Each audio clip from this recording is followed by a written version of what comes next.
السلام علیکم ورحمۃ اللہ وبرکاتہ۔ نحمدہ ونصلی علی رسولہ الکریم، اما بعد فاعوذ باللہ من الشیطان الرجیم، بسم اللہ الرحمن الرحیم۔ امید کرتی ہوں آپ سب ایمان کی بہترین حالتوں میں ہوں گے۔ آج کا ہمارا لیکچر نمبر 3 ہے، مقصد حیات۔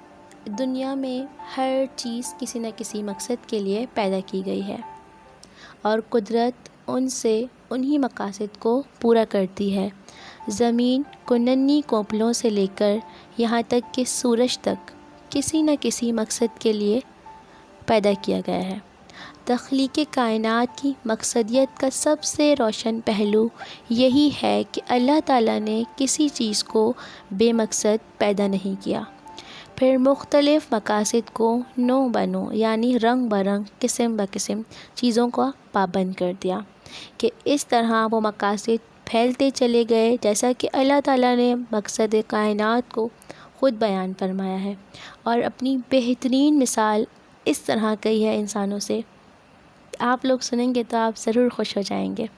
اللہ رب العزت فرماتے ہیں کہ میں ایک پوشیدہ خزانہ تھا، جب میں نے چاہا کہ پہچانا جاؤں تو میں نے کائنات کی تخلیق کر دی۔ سبحان اللہ، اس سے بہترین مثال اور کوئی ہو ہی نہیں سکتی۔ اس سے یہ بات پتہ چل گئی کہ تخلیق کائنات کا سب سے بڑا اور اہم اور اصل مقصد اللہ تعالیٰ کی ذات و صفات کی معرفت ہے، یعنی اللہ تعالیٰ کو پہچاننا ہے اور اس پر کامل ایمان رکھنا ہے۔ اور جب اللہ تعالیٰ کا عرفان یعنی کہ معرفت حاصل ہو جائے تو یہ مقصد پورا ہو گیا کہ اب کائنات کی وہ شے اپنے وجود میں کامل ہو گئی ہے، یعنی ہم نے اللہ تعالیٰ کی تخلیق کو پہچان لیا ہے، اللہ تعالیٰ کی معرفت کو ہم پہچان گئے ہیں کہ دنیا کی کس کس چیز میں اللہ تعالیٰ کی معرفت ہمیں دکھائی دیتی ہے کہ اب کائنات کی وہ شے اپنے وجود میں کامل ہو گئی۔ پھر مخلوقات میں جو درجات ہیں ان میں بھی مقصدیت نمایاں ہے اور صاف واضح ہیں۔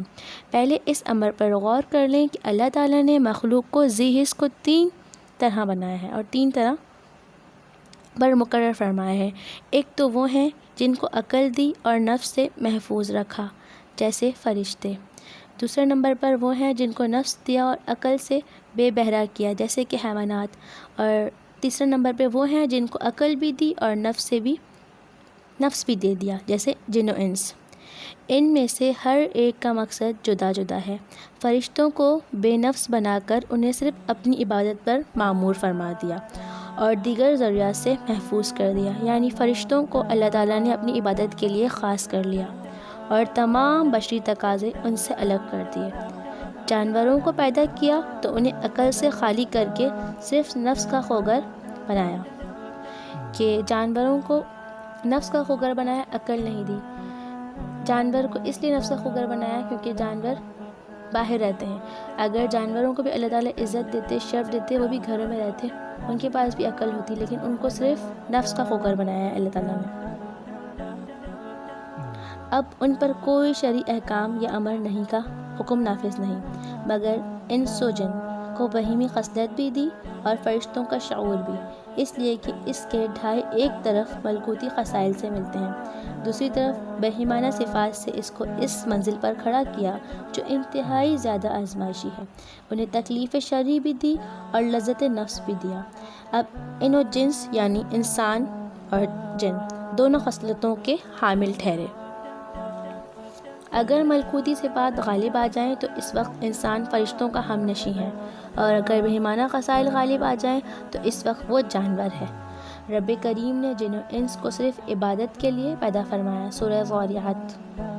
معلوم ہوا کہ مقصد حیات عبادت الہی ہے، یعنی انسان کو اللہ تعالیٰ نے سب سے افضل قرار دیا، سب سے بہترین مخلوق بنایا اور اپنی عبادت اور اپنی دنیا کی ہر چیز عطا کی ہے، اور سوچ سمجھ عقل، اگر انسان چاہے تو اپنی زندگی کو بے حد خوبصورت بنا سکتا ہے معرفت الہی سے، یعنی اللہ تعالیٰ کی پہچان سے۔ اللہ تعالیٰ نے جو دنیا میں چیزیں بنائی ہیں، جو دنیا میں ایک ایک چیز یہاں تک کہ پھول کی ٹہنی بھی کا ایک مقصد ہے دنیا میں پیدا ہونے کا، تو انسان جس مقصد کے لیے پیدا ہوا ہے اگر وہ اس کو پہچان لے تو تو وہ ایک بہترین زندگی گزارے گا، جیسا کہ میرے نبی اکرم صلی اللہ علیہ وآلہ وسلم نے اپنی زندگی گزاری اور اس طریقے کا حکم دیا سنت کے مطابق انسان اس پر اگر عمل کرے تو انسان سب سے زیادہ خوبصورت زندگی گزارے۔ اسی کو مذکورہ بالا حدیث قدسی میں اپنی ذات کی معرفت سے تعبیر فرمایا۔ سبحان اللہ، اب یہ بات واضح ہو گئی کہ انسان کا مقصد حیات بڑا ہی مبارک اور عظیم ہے، اور اسی تصور عبادت کی بنیاد پر ایک انسان کو تقرب الہی عطا کیا، یعنی کہ جس کو تقرب الہی عطا ہو گیا وہ ایک خوبصورت اور بہترین انسان ہے، اور یہاں تک کہ وہ گناہوں سے بھی بچنے لگتا ہے، کیونکہ جب وہ اللہ تعالیٰ کی دنیا میں چیزوں کو پہچاننے لگتا ہے اور اللہ تعالیٰ کی معرفت کو، یہاں تک کہ سورج کی کرنوں میں اس کو نظر آنے لگتی ہے، درخت کے سایوں میں نظر آنے لگتی ہے، درخت کے پھلوں سے ظاہر ہو جاتی ہے۔ جب ہم کوئی چیز کھاتے ہیں تو ہمیں اس سے ظاہر ہو جاتا ہے کہ یہ اللہ تعالیٰ کی معرفت ہے، یہ اللہ تعالیٰ کی خوبصورتی ہے، یہ اللہ تعالیٰ کی ایک پوشیدہ چیزیں ہیں جو کہ انسان کو اللہ تعالیٰ کی محبت سے حاصل ہوتی ہیں۔ بہترین اور کامل انسان وہی ہے جو ان سب چیزوں کو پہچان کے ساتھ اپنی زندگی گزارے اور ہر چیز کا مقصد سمجھ لے کہ اللہ تعالیٰ نے انسان کو کیوں پیدا کیا ہے، جانور کو کیوں پیدا کیا ہے، پھول کو کیوں پیدا کیا ہے، یہ سب انسان کے فائدے کے لیے بنایا ہے اللہ تعالیٰ۔ اگر اللہ تعالیٰ سارے لوگوں کو ایک قسم کا بنا دیتا تو ہم آپس میں ہی لڑ جاتے، آپس میں ہی ہماری دشمنی پیدا ہو جاتی، آپس میں ہی ہم سمجھ ہی نہ پاتے ایک دوسرے کو۔